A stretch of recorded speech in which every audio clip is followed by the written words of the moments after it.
হুগলিতে কার্যত আজ সুপার সানডে, কারণ আজকে সিঙ্গুরের মাটিতে প্রধানমন্ত্রী নরেন্দ্র মোদীর সভা রয়েছে।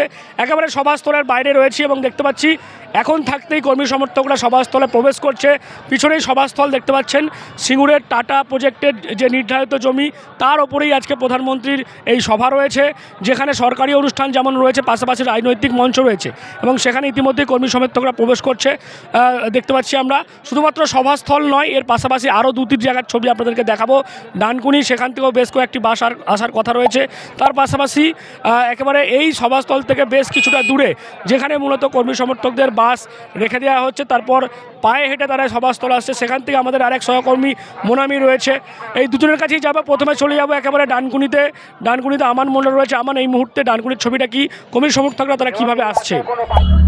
আমি এই মুহূর্তে রয়েছি ডানকুনি যে লালবাবা রোড, সেই লালবাবা রোডে রয়েছি, যেহেতু আজকে নরেন্দ্র মোদীর যে সভা রয়েছে, পরিবর্তন যে সভা, ঠিক আমি লালবাবা রোডের যে লাইব্রেরি রয়েছে তার সামনেই রয়েছে। পিছনেই আমার বাস দাঁড়িয়ে রয়েছে এবং এই টোটাল বাস ডানকুনি থেকে যে বাসগুলো যাবে, প্রায় ছটি বাস যাবে। আমি কথা বলবো এখানে যারা কর্মকর্তারা রয়েছে, আকাশের সাথে একটু কথা বলে জানবো আমি যে ডানকুনি থেকে কতগুলো বাস যাচ্ছে।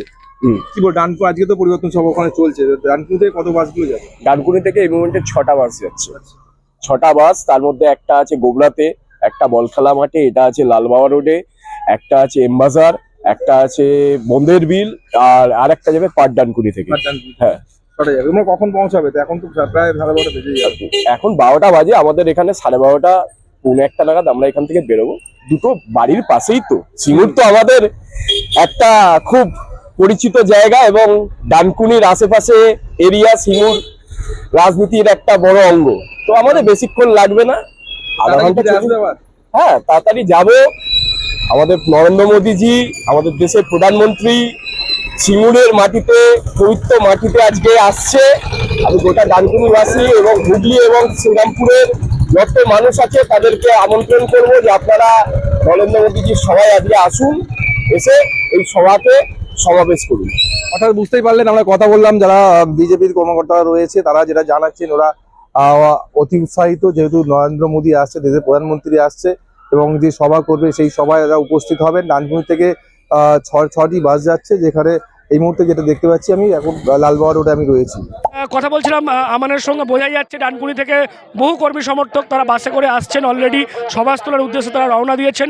এর পাশাপাশি সরাসরি চলে যাবো একেবারে এখান থেকে কিছুটা দূরে রয়েছে পার্কিং স্পটের কি ছবি রয়েছে আমাদেরকে তুলে ধরবে মোনামি বাগচি। হ্যাঁ, তোমরা দেখতেই পাচ্ছ এই মুহূর্তে আমরা রয়েছি সভাস্থল থেকে প্রায় 100 মিটারের দূরত্বে বা 150 মিটারের দূরত্বে এখানে পার্কিং করা হয়েছে ওই জায়গাটাতে, এবং সেখানে একে একে কর্মী সমর্থকদের গাড়ি আসছে, তাদেরকে এখানে নামানো হচ্ছে এবং তারা পায়ে হেঁটে এগিয়ে যাচ্ছে সভাস্থলের দিকে। এবং এখানে পুলিশের সাথে বচসা বাড়ছে, কারণ এখানে যানজট বাড়ছে, মানুষের গাড়ি একে একে ঢুকছে এবং কিছুক্ষণের মধ্যেই প্রধানমন্ত্রী এখানে এসে পৌঁছবেন।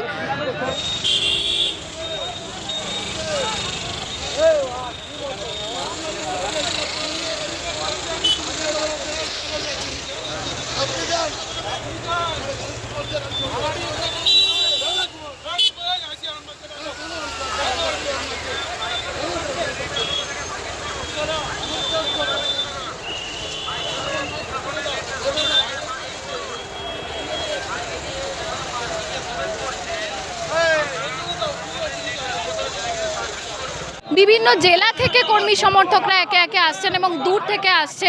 বাসে, 4 চাকাতে, বাইকে বহু কর্মী সমর্থকদের দেখা যাচ্ছে। এছাড়াও সাধারণ মানুষ, সাধারণ স্থানীয় নেতাদের দেখা যাচ্ছে এবং পুলিশের টহল ধীরে ধীরে বাড়ছে। যত বেলা বাড়ছে, যত প্রধানমন্ত্রীর আসার সময় এগিয়ে আসছে এবং তত তাদের সিকিউরিটি, নিরাপত্তার বিষয়টিকেও গুরুত্ব দিয়ে দেখা হচ্ছে। ধন্যবাদ। মোনামির সাথে কথা বলছিলাম, বোঝাই যাচ্ছে কর্মী সমর্থকরা ইতিমধ্যেই তারা একেবারে আসতে শুরু করেছে। জাতীয় সড়ক ধরে কর্মী সমর্থকদের বাস এগোচ্ছে একেবারে সভাস্থলের দিকে। পার্কিংয়ে তারা গাড়ি পার্কিং করার পর পায়ে হেঁটে ঠিক এই পথ দিয়েই আসছে এবং এসে আমার পিছনে যে সভাস্থল, সেই সভাস্থলে তারা প্রবেশ করছে। গোটা সভাস্থলকে একেবারে ত্রিস্তরীয় নিরাপত্তা, বাইরে যেমন দেখা যাচ্ছে পুলিশের কড়া নিরাপত্তা রয়েছে, তার পাশাপাশি ভিতরেও একেবারে মেটাল ডিটেক্টর মেশিন দিয়ে সমস্ত ব্যাগ যারা নিয়ে প্রবেশ করছেন চেক করে তার পর তাদেরকে কিন্তু ভেতরে প্রবেশ করাতে দেওয়া হচ্ছে যারা কর্মী সমর্থক রয়েছে তাদেরকে। এবং তার পাশাপাশি দেখা যাচ্ছে যে রাজনৈতিক যারা নেতারা রয়েছেন, বিশেষ করে বিজেপির উচ্চ নেতৃত্ব, তারাও কিন্তু আস্তে আস্তে এই মাঠের উদ্দেশ্যে তারা রওনা দিয়েছেন। আর কিছুক্ষণের মধ্যেই তারা প্রবেশ করবেন এবং নির্ধারিত যে সময় রয়েছেন প্রধানমন্ত্রীর, তিনি আসবেন হেলিকপ্টারে এবং তারপর হেলিকপ্টার থেকে নেমে সরাসরি প্রথমে তিনি চলে যাবেন সরকারি মঞ্চে, তারপর সেখান থেকে রাজনৈতিক মঞ্চে। এবং সেখান থেকেই আজকে ঠিক কী বলেন, এই শিল্প বার্তা তার মুখ থেকে শোনা যায় কিনা, কী প্রকল্প তিনি ঘোষণা করেন, সেই দিকেই নজর থাকবে আমাদের। আপনারা নজর রাখুন ডিএনএন বাংলা। ডিএনএন বাংলা সবার মনে, সবার ফোনে।